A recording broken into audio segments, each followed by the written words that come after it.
नमस्कार, बहुत-बहुत स्वागत है आप सभी का हमारे विशेष कार्यक्रम में। मैं आप सभी के साथ हूँ कंचन।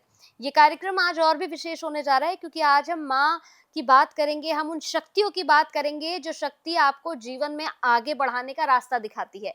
हम बात करेंगे माँ बगलामुखी को लेकर। माँ बगलामुखी आपके जीवन में कैसे बदलाव ला रही है?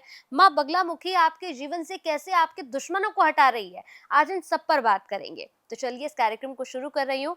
मेरे साथ जाने-माने ज्योतिष आचार्य, मेरे साथ माँ बगलामुखी के परम साधक जो एक बहुत महान कथावाचक भी हैं, उन्हें मैं इस प्रोग्राम में लेकर आई हूँ। मेरे साथ जाने-माने यहाँ पर मैं कहूँगी विख्यात जानकारियाँ उनके पास है।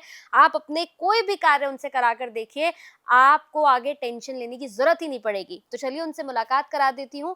मेरे साथ हैं आचार्य भरत जी। बहुत-बहुत स्वागत है आचार्य जी। आचार्य जी, आज सबसे पहले मैं आपसे जानना चाहूँगी कि जब हम शक्तियों की बात करते हैं तो कई लोग पूछते हैं, एक भक्त है उसने पूछा कि माँ बगलामुखी, शीतला माता और माँ काली, इन सब में सबसे शक्तिशाली कौन है? तो अगर मैं ये आपसे पूछूं तो आपका उत्तर क्या होगा?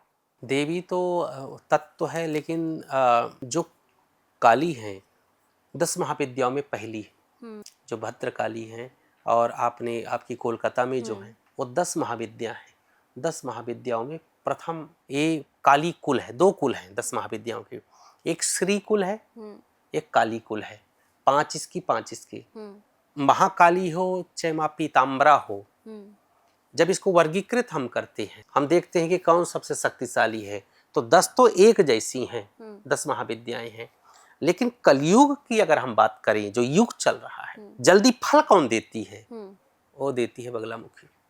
अच्छा। शक्तियां सब में बराबर हैं, ये भी 10 महाविद्याओं में प्रथम है काली। हम्म। हम्म।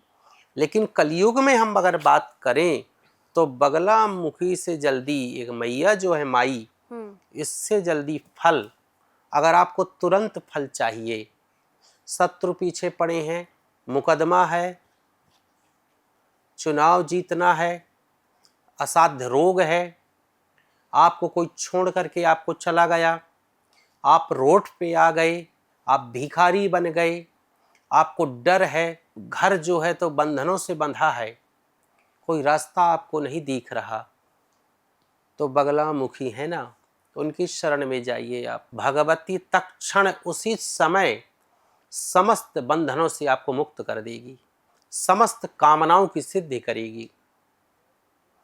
इसलिए कहते हैं जो साधक दीक्षा लेकर के तरीके से जप तप इसका करता है ना, वो जहां हाथ रखता है वो कार्य सिद्ध होता है, जो चीज वो करता है। इस कलयुग में प्रत्यक्ष देवी बगलामुखी से बढ़कर कोई नहीं है। कुछ भी आप इससे करा लो, आप बड़े भाव से, बड़े श्रद्धा से आप करिए। जुनून होना चाहिए अनुष्ठान का। कुछ चमत्कार अगर आपको देखना है इस कलयुग में, तो माता की शरण में जाकर के जप करिए, आप साधना करिए, आपको चमत्कार सब दिख जाएगा, हम्म। सब कुछ दिख जाएगा। तो जिसने भी प्रश्न किया है, तो कलयुग तीनों देवियां का सम्मान है, तीनों देवियां जो हैं तो बराबर हैं, लेकिन कलयुग में माँ बगलामुखी से बढ़ करके चमत्कारिक शक्तियां अद्भुत हैं इसकी। हम्म। तुरंत बिल्कुल। आचार्य जी, नया साल आने वाला है तो ऐसे में जो लोग हमें देख रहे हैं, जो गुरु दीक्षा लेना चाहते हैं और उनका एक सवाल है कि गुरु दीक्षा से पहले क्या कुछ हमें बंद कर देना चाहिए? क्या कुछ वर्जित है और क्या कुछ ध्यान में रखना चाहिए? उनको तो ये बंद करना चाहिए सबसे पहले कि फालतू के बोलने की आदत, जो यहाँ वहाँ जो गप्पे मारते हैं, सब चीज़ें फालतू का बकवास करते हैं। दूसरा, अपने चरित्र को सुधारना चाहिए कि जहाँ वो जाते हैं। तीसरा, खान पान, ये सब चीज़ें, और आपका जो है तो इसमें स्वच्छता का विशेष स्थान माना गया है। ये 4 चीज़ें जो हैं तो उनको सुधार करनी होगी इस मार्ग में अगर आना है तो। अगर ये मार्ग वो नहीं छोड़ेंगे तो मैं उनसे प्रार्थना करता हूँ कि इस मार्ग में आगे ना बढ़े वो। अगर आप साधना के दौरान बकबक आपको करना है तो कोई मतलब नहीं रहेगा, हम्म। गलत है। अगर आप लघु शंका दीर्घ शंका करके बैठ गए आसन पे आकर के, तो जा करके आप कर ही नहीं पाओगे, विक्षिप्त स्वयं हो जाओगे, स्वच्छता नहीं होगी। हम्म। ये तंत्र मार्ग है, भगवती है।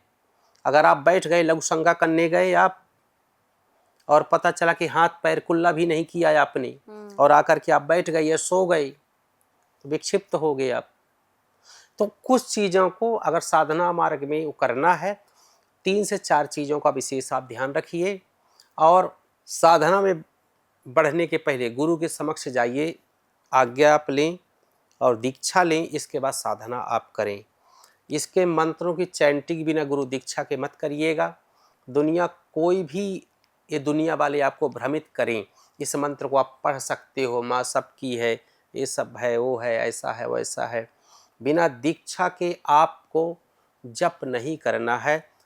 मेरा काम है साधक के रूप में सबको बताना, सही ज्ञान को प्रदान करना। बिल्कुल। बाकी आप लोगों की मर्जी की आप करते क्या हैं। बिना दीक्षा के इस मार्ग में प्रवेश वर्जित है। दीक्षा के बाद खूब करिए जप, कोई भी करे और इन नियमों के सहित करे, उसके हाथ में सफलता जरूर आएगी। एक और प्रश्न है, 2026 के लिए माँ बगलामुखी का कोई स्विच वर्ड है जो पूरे परिवार के लिए एक कवच बन सके महाराज श्री?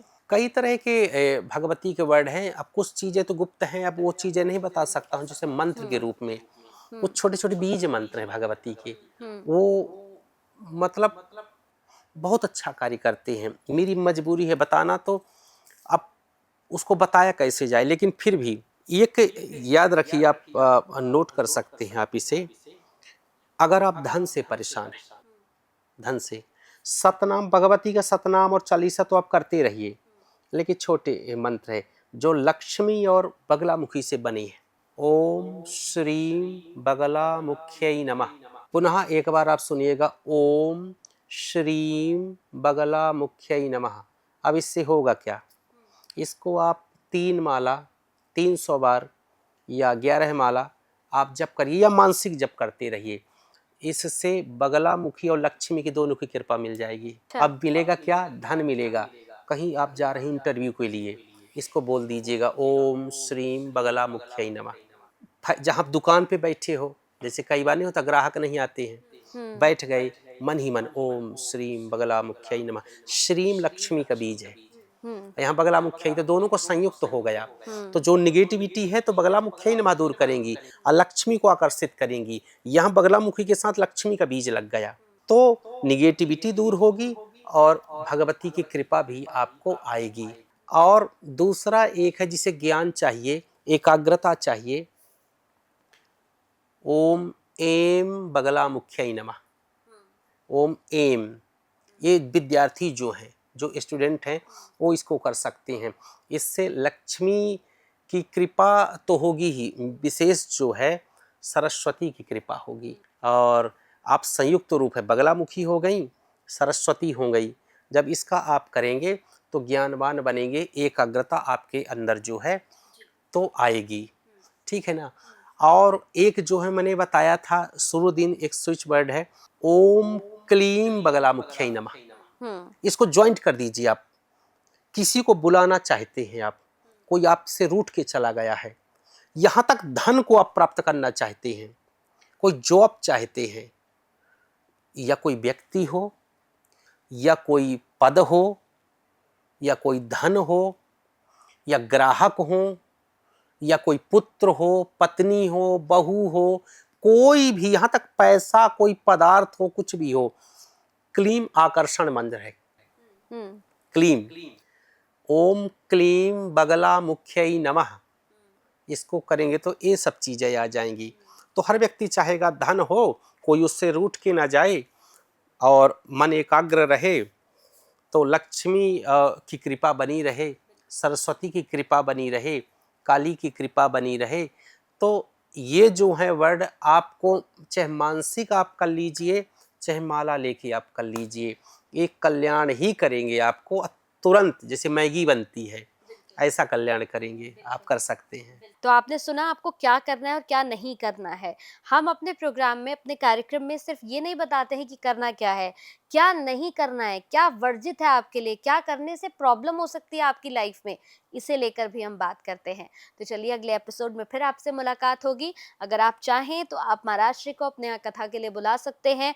अगर आप दीक्षा लेना चाहते हैं तो आप दीक्षा भी ले सकते हैं। आप कोई भी प्रश्न करना चाहते हैं तो नंबर्स हम फ्लैश ही करते हैं, आप इन नंबर्स पर कॉल कर सकते हैं और जिंदगी से अपनी तमाम परेशानियों को हटा सकते हैं। तो चलिए वक्त हो चला है आपसे विदा लेने का। बहुत बहुत धन्यवाद आचार्य जी। जय माई की।